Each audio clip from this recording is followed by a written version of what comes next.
भटकल तालुक्यामध्ये जनावरांची मोठ्या प्रमाणावर कत्तल सुरू असल्याचा धक्कादायक प्रकार समोर आलाय। वन विभागाच्या हद्दीतील डोंगराळ भागामध्ये रासभर गुरांची हाडे सापडली असून 2-3 दिवसांपूर्वीचे रक्ताचे डागही तेथे दिसून आलेत। स्थानिकांचा आरोप आहे की जनावरांचे अवशेष शांतपणे डोंगरावर टाकले जात आहेत आणि काही पोलीस कर्मचारी देखील या तस्करीत सामील आहेत। मोठ्या प्रमाणात जनावरांची हाडे सापडल्याने हिंदू संघटनांनी तीव्र आक्रोश व्यक्त केला आहे। मात्र मंत्री व पोलीस विभाग यावर मौन बाळगत आहेत। 2-3 ದಿವಸದ ಹಿಂದಿನಿಂದ ಮುಗ್ದೋಮ್ ಕಾಲನಿ ಗುಡ್ಡದ ಮೇಲೆ ದನದ ಎಲುಬು ಚರ್ಮಗಳು ಇನ್ನಿತರ ವಸ್ತುಗಳು ಕಂಡು ಬಂದಿರುತ್ತದೆ। ಆ ದೃಷ್ಟಿಯಿಂದ ಅದು ಎಲ್ಲ ಕಡೆ ಹರಡಿದೆ। ಅದು ಆ ಮಾಂಸ ಮತ್ತು ಮೂಳೆಗಳು ಎಲ್ಲ ಅಕ್ಕಪಕ್ಕದ ಗ್ರಾಮಗಳಲ್ಲಿ ಸಣ್ಣ ಸಣ್ಣ ಕೆರೆಗಳಿದೆ, ಬಾವಿಗಳಿದೆ, ಆ ನೀರು ಕಲುಷಿತವಾಗ್ತಾ ಇದೆ। ಆ ದೃಷ್ಟಿಯಿಂದ ಮತ್ತು ರೋಗ ರುಜಿನಗಳು ಹರಡುವಂಥ ಸಾಧ್ಯತೆಗಳು ಹೆಚ್ಚಿದೆ।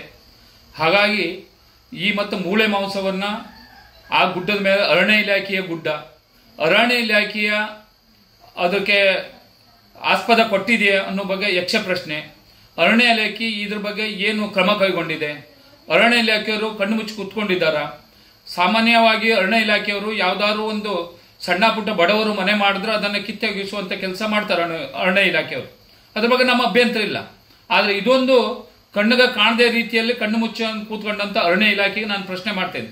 ನಾನೊಬ್ಬ ಪಶ್ಚಿಮ ಘಟ್ಟದ ಸಂರಕ್ಷಣೆ ಕಾರ್ಯಪಡೆಯ ನಿಗಮದ ಮಾಜಿ ಅಧ್ಯಕ್ಷನಾಗಿ ಇಷ್ಟೆಲ್ಲ ಗೊತ್ತಿದ್ದು ಅರಣ್ಯ ಇಲಾಖೆ ಈ ಕಣ್ಣು ಮುಚ್ಚಾಲೆ ಆಟ ಆಡ್ತಾ ಇದೆ। ಅರಣ್ಯ ಇಲಾಖೆ ತುರ್ತು ಕ್ರಮ ಕೈಗೊಳ್ಳಬೇಕನ್ನು ಈ ಮೂಲಕ ತಿಳಿಸ್ಕೊಳ್ತೇನೆ। ಮತ್ತೊಮ್ಮೆ ಈ ಕಾಂಗ್ರೆಸ್ ಸರ್ಕಾರ ಈಗಿನ ಸಚಿವರು ಮಾಂಕಾಳ ವೈದ್ಯ ಅವರು ಯಾವಾಗಲೂ ಗೋ ಹತ್ಯೆ ಮಾಡೋನ ಗೋ ಕದ್ದವ್ರನ್ನ ಗುಂಡಿಟ್ಟು ಕೊಲ್ಲಬೇಕು ಅನ್ನುವ ಮಾತನ್ನು ಒಂದು ಭಾಗದಲ್ಲಿ ಹೇಳ್ತಾರೆ। ಆದರೆ ನಿರಂತರವಾಗಿ ಒಂದು ಕೋಮಿನ ಮನವೊಲಿಸುವಂಥದ್ದು, ಕೋಮಿನ ಒಲವು ಮಾಡುವಂಥ ಇದು ಈಗ ಕಂಡು ಬರ್ತಾ ಇದೆ।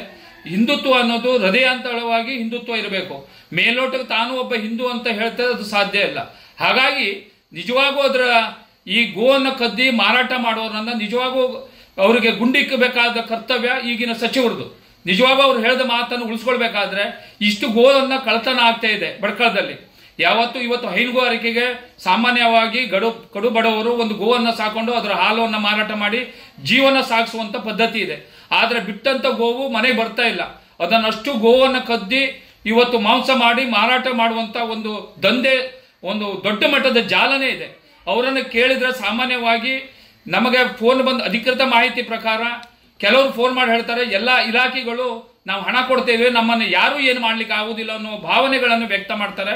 ಆದರೆ ಪೊಲೀಸ್ ಇಲಾಖೆ ಮತ್ತು ಫಾರೆಸ್ಟ್ ಇಲಾಖೆ ಕಣ್ಣಿದ್ದು ಕುರುಡರ ಹಾಗೆ ನೋಡ್ಕೊಳ್ತಾ ಇದೆ। ಇದನ್ನ ಸಂಪೂರ್ಣ ಮಟ್ಟ ಹಾಕ್ಲಿಲ್ಲ ಆದ್ರೆ ಮುಂದೊಂದಿಗೆ ಇಲ್ಲಿಗೆ ಬಡ್ಕಳ ಆಗುವ ಸ್ಥಿತಿ ಇಲ್ಲ। ಯಾಕಂದ್ರೆ ದರೋಡೆಕೋರರ ಕೈಯಲ್ಲಿ ಹೋದಾಗ ಆಗ್ತದೆ।